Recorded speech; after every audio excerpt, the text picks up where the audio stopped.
noite a todos. Uma alegria muito grande vocês estarem aqui, de eu poder voltar à Grécia Antiga, né? Porque eu literalmente volto mesmo, incorporo. Mas antes da gente começar, eu queria fazer uma pequena cerimônia pós-moderna, né? Essa cerimônia se chama de desativação do chicote eletrônico, né? O chicote eletrônico também é chamado de celular.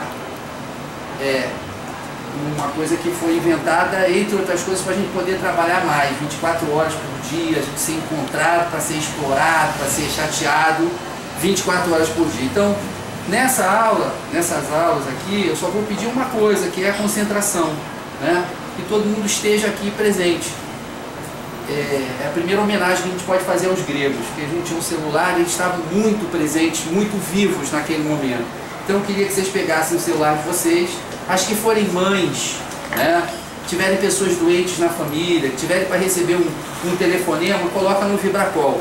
As outras pessoas, por gentileza, gostaria que todos nós desligássemos o chicotinho eletrônico ao mesmo tempo para fazer uma espécie de ritual, né? Era o mesmo tempo de orientações. Já desligaram, então tá tudo bem. Quem não desligou, tira o seu, o meu desliga assim, ó, aperta.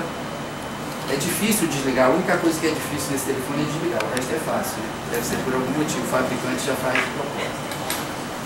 Ele vai ficar aqui. Não, vou colocar isso aqui no altar. Bom, então agora a gente vai começar, né? O que a gente vai fazer, a nossa aula vai ser sempre dividida em duas partes, né? E na primeira parte hoje a gente vai conversar um pouquinho para a gente se conhecer, para a gente poder começar a trabalhar juntos e se divertir juntos principalmente, né? Então eu vou, depois de vocês falarem, eu vou falar um pouquinho, né, de como eu cheguei até aqui. Mas antes eu queria contar uma história sobre o nome do curso, né? Eudaimonia. Eudaimonia é literalmente estar de bem com o seu daimon. Sócrates, por exemplo, foi condenado na Grécia Antiga por ter presumidamente corrompido a juventude, né, e desrespeitado as divindades. E o Platão tira maior sarro dessa condenação quando ele, sarro é uma gíria da década de 70, pode ter conteúdo sexual, mas também tem um conteúdo irônico, né?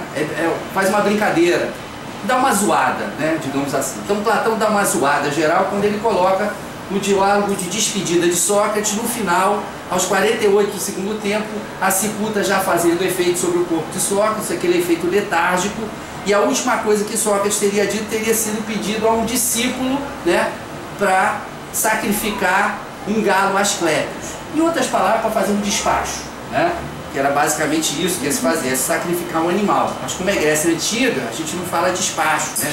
Despacho fica só para as religiões afro-brasileiras que são desvalorizadas, né? E tem menos capital simbólico. Mas ele estava mandando fazer um despacho, que é uma resposta de Platão a essa acusação de que Sócrates teria desrespeitado os deuses. Mas efetivamente Sócrates vivia o tempo todo falando do daimon dele, né? Da sua divindade própria, que, digamos assim, uma aproximação grosseira no cristianismo seria aquilo que nossa mãe falava sempre, minha mãe pelo menos falava sempre, o seu anjo da guarda. Meu filho, não se preocupa que seu anjo da guarda vai te proteger. No Sócrates era uma versão menos doce, mas ele estava querendo falar, né, de certa maneira, do gênio dele, daquilo que pulsava dentro dele, né? E eudaimonia é você estar de bem com o seu daimon. Na verdade é a palavra grega que não tem tradução para o Ocidente, mas que nós traduziríamos como felicidade. Vocês vejam que felicidade na Grécia Antiga já é uma aula, né? Porque não tem absolutamente nada a ver com conquistar alguma coisa, com obter alguma vitória, com muito menos com conseguir algum bem, né? Ou uma melhora na sua posição de vida. Felicidade é estar de bem com o seu daimon. Aquilo que a gente poderia traduzir, né? Tá numa nice, tranquilão, de boa, né? Mas de uma forma um pouco mais profunda, né? Porque tem a ver com você investigar, e Sócrates era um grande investigador de que ele era.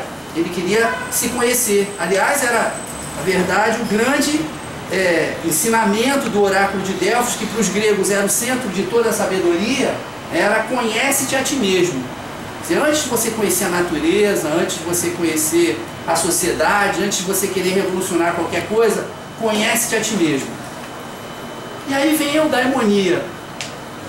Uma vez, quando um jovem de 28 anos chamado Marcos Alvito, um primo meu, estava na Grécia, né, ia fazer aniversário no ano de 1988, mesmo ano em que foi lançado esse livro, né? O livro está bem melhor preservado do que os primos futuros do Marcos Alvito, no caso eu aqui presente hoje. O livro está intacto, que ele ficou preservado no plástico. Quem sabe, né? A gente pode tentar essa terapia, mas eu prefiro ficar fora do plástico mesmo. Então, meus pais que não estão mais aqui, eles vieram passar um aniversário comigo, na Grécia. E um dia nós pegamos um barco para visitar uma ilha grega, agora não sei se foi Creta, provavelmente foi Creta. E eu reparei no nome do barco. Foi um dia muito feliz para mim, simplesmente porque meus pais estavam ali, era meu aniversário, eu estava contente, era um dia de sol, que nem o dia de hoje foi um dia de sol maravilhoso, e a gente ficou na popa do barco vendo a espuma, né? Aquela espuma que é sempre a mesma e parecia que a gente podia ficar ali horas olhando a espuma, né? Meio Zeca Pagodinho, muito antes do Zeca Pagodinho cantar isso, deixa a vida me levar, deixa o barco me levar, a gente olhando a espuma, olhando aquele mar Egeu lindo, o sol, e não precisava de mais nada, um ventinho no rosto. E o interessante é que naquele momento eu nem pensei que eu era feliz, eu nem pensei que eu estava vivendo um estado de eudaimonia, que, como me disse um outro sábio, não Sócrates, mas um outro sábio chamado Mestre Ivan, um mestre de capoeira Rastafari, né? Do recôncavo baiano, ele uma vez, a gente conversando sobre felicidade, ele disse com aquele sotaque baiano tão querido, já que meu pai era baiano, falou assim: mestre, felicidade vem depois. A felicidade é uma conceituação a posteriori, e quando a gente está realmente de bem com o nosso daimon, a gente nem repara, a gente está super tranquilo.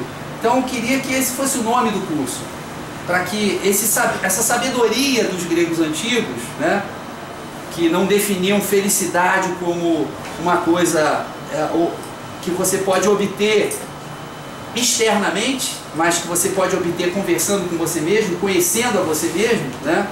Eu queria que esse fosse o nome do curso, né? Eu lembrei desse episódio e queria que fosse o nome do curso. Eu queria que esse curso fosse assim, né? A gente navegando pelos mares, não, vamos ver aquela ilha ali, vamos parar, vamos não sei o quê, peraí, vamos descer para dar um mergulho. Eu queria que vocês ficassem tão à vontade, né, quanto eu estava naquele dia. Eu queria que o vento soprasse, eu queria que todo mundo, né, eu sei que existem algumas relações que são difíceis de superar, uma delas é a relação de professor e aluno, né, mas eu, na verdade, eu gosto bastante de ensinar, mas gosto muito, imensamente mais de aprender, né? Então estou disposto a aprender com todos vocês, né? Eu queria que a gente tivesse aqui uma relação o mais aberta possível. Se a aula não estiver boa, se a conversa não estiver boa, se tiver alguma coisa para acrescentar, se tiver alguma coisa para corrigir, se tiver alguma coisa para solicitar, esse curso é um curso livre mesmo, tá? Então, agora eu já falei demais, cada um vai se apresentar, vai falar um pouquinho por que está aqui, o que faz na vida, vai falar o que quiser, mas se apresentar para os outros, para mim, para a gente poder começar a nossa conversa. Então, por enquanto, é só isso que eu vou dizer, né? Já falei uns 25 minutos, mas tudo bem, é só isso que eu vou dizer. Vamos passar.